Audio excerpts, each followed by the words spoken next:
반면 이제 이준석 후보는 예.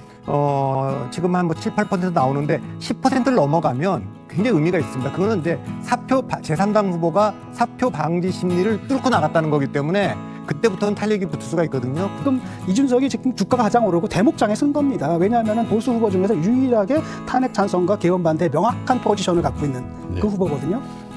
호남의 정신은 계승하지도 않으면서라는 단정적인 언어를 쓰셨잖아요. 그럼 뭘 계승하지 않았어요? 생명이나 인권 부분에 있어서 이준석 후보가.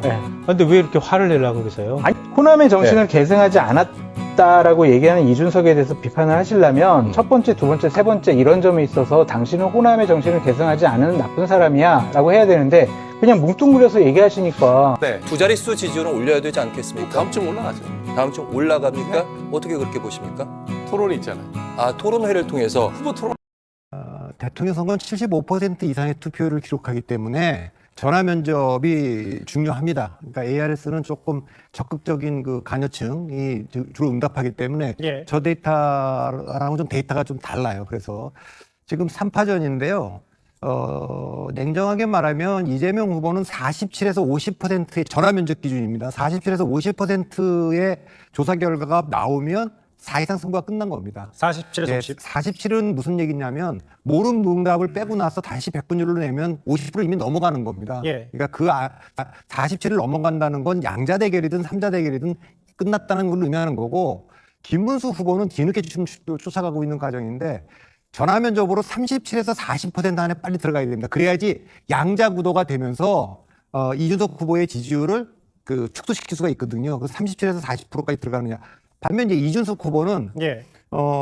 지금 한 뭐 7, 8% 나오는데 10%를 넘어가면 굉장히 의미가 있습니다. 그거는 이제 제3당 후보가 사표 방지 심리를 뚫고 나갔다는 거기 때문에 그때부터는 탄력이 붙을 수가 있거든요. 이준석 후보와 만약 국민의힘 단일화가 뭐 되든 안 되든 아주 후보가 나온다고 나오겠죠. 나온다고 하면 그건 단일화는 이준석 후보와는 좀 힘들다고 보시는 거예요. 절대 안 되는 게 두 가지가 이가 있는데 일단은 이준석으로서는 지금 사실 그 당이 지지율이 안 나오는 당이거든요. 그런데 유의미하게 뭐 6에서 많은 경우 10%까지도 지금 지지율이 나오고 있고 지금 저쪽에서 저런 상황 속에서는 두 자릿수 지지율까지도 가질 수 있게 된단 말이죠. 그러니까 이준석 같은 경우는 아직도 나이도 젊고 그다음에 지금 국힘이 저렇기 때문에 언젠가 저 당을 개혁당하지 않으면 미래가 없다.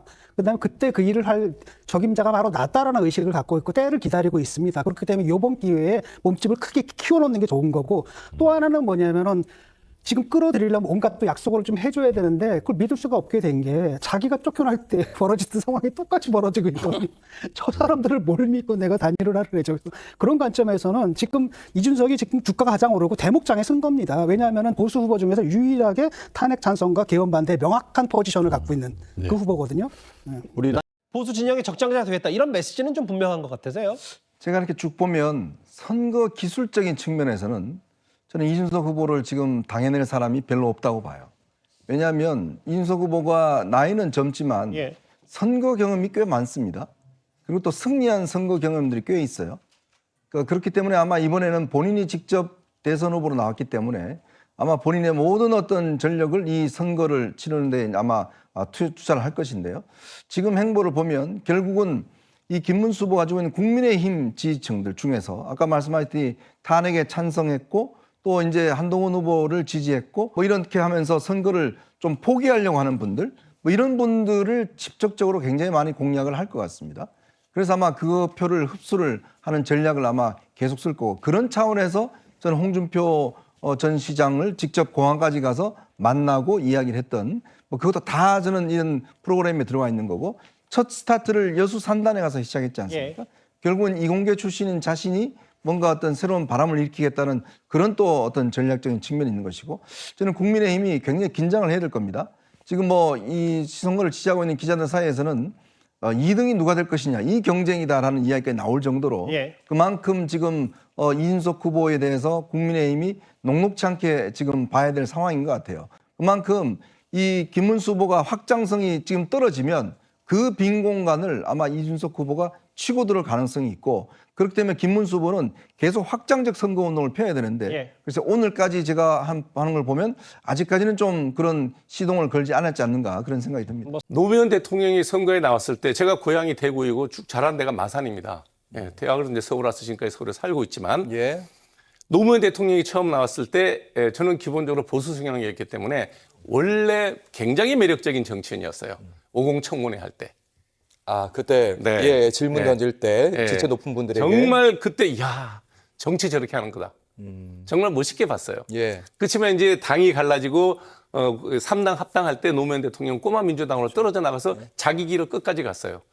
지금 이준석 후보가 가는 길이랑 다를 바 없습니다. 그때 YS의 그 공천으로 부산에서 국회의원이 되셨는데 따라가는 게 당연하죠. 안 따라가면 배신자였어요. 그런데 민정당이랑 통합하는 그게 따라갈 수 없다.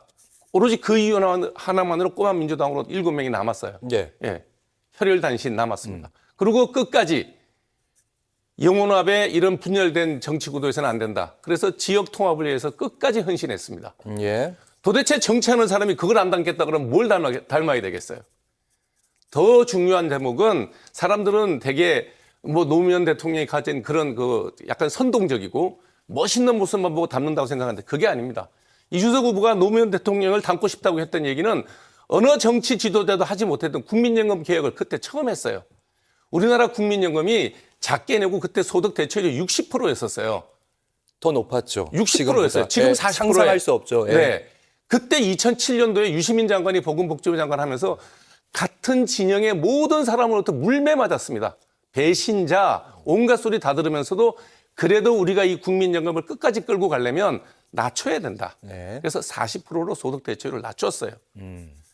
그 일을 할 수 있었던 거는 뭐냐면 자기의 정치적 기반, 노동자, 취약계층 이런 사람들의 지지로 대통령이 되신 분이 그분들에게 불이익이 갈 수밖에 없는 그 제도를 만들어서 국민연금을 지금까지 끌고 올 수 있었던 거예요. 아니면 우리 적자로 넘어가야 돼요. 네. 두 자릿수 지지율은 올려야 되지 않겠습니까? 다음 주면 올라가죠. 다음 주 올라갑니까? 네. 어떻게 그렇게 보십니까? 토론이 있잖아요. 아, 토론회를 통해서 후보 토론회가 있잖아요. 아. 지금은 다 조직 선거예요. 예. 지금 저기 자막으로 화면에 나오지만 저 프랭카드 하나 붙이는 것도 얼마나 많은 조직이 있어야 붙는데요. 그렇죠. 네. 우리는 아직 그런 조직은 못 만들었어요. 돈이 좀 돈도 없고 돈도 없고. 뭐 상대 당들은 보면 국고부조금만 한번 보세요. 250억씩인데 우리는 15억 받았어요. 예. 그다음 십시일반으로 돈 걷어서 해요. 예. 그러니 충분한 조직과 조직 동원력이 없습니다. 근데 우리 국민들이 바보예요. 조직 동원해서 맨날 차 돌아다니고 조직 동원해서 프랭카드 화려하게 붙이는 그 당이 유력한 당이라고 생각할 수는 있으나 예. 실제로 대통령은 프랭카드가 뽑는 게 아니지 않습니까? 예. 돌아다니는 유세 트럭이 그 대통령을 만드는 게 아니지 않습니까? 지난 동탄의 선거를 기억하시는 것 같아요. 네. 알겠습니다. 시청자 여러분과 시민분들께 한 30초 정도 시간을 드리도록 하겠습니다. 네. 이준석 후보가 어리다. 아닙니다. 나이 40이면 충분한 경륜을 갖고 있습니다. 정치 경력 15년이 넘었습니다. 이제 대한민국에서 이준석 후보만큼 이겨본 선거를 많이 치러본 사람이 없습니다. 국정에 대한 철학 완벽하게 갖춰져 있습니다. 불안해하지 마시고 이준석 후보가 자질이 있고 능력이 있다고 생각하면 이준석을 찍으면 됩니다. 사표되지 않습니다. 그거는 사표 논리로 이 선거를 어떻게든지 이겨보려고 노력하는 그런 사람들이 만들어내는 논리일 뿐입니다.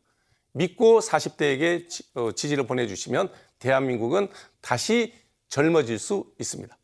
하지만 늘 영리하지만 늘 정치에 특화되어 있는 후보란 생각을 해요. 전 장소장께서는 다른 생각을 하시겠지만 호남을 늘 앞세워 왔잖아요. 그러니까 새로운 보수의 형태를 얘기할 때 전 별로 그렇게 진정성 있다고 보지는 않지만 호남의 정치를 계승하지 않으면서도 호남을 계속 끊임없이 앞세우잖아요. 이게 새로운 보수 형태, 기존의 낡은 보수하고의 차별점이라고 본인 스스로가 생각하는 것 같아요. 그래서 일부러 여수산업단지를 제일 먼저 찾아간 것도 호남을 앞세우고 또 이 경제나 이런 부분들까지 챙길 수 있는 후보라는 걸 두 가지를 다 노린 전략이 숨어 있다고 생각합니다. 네.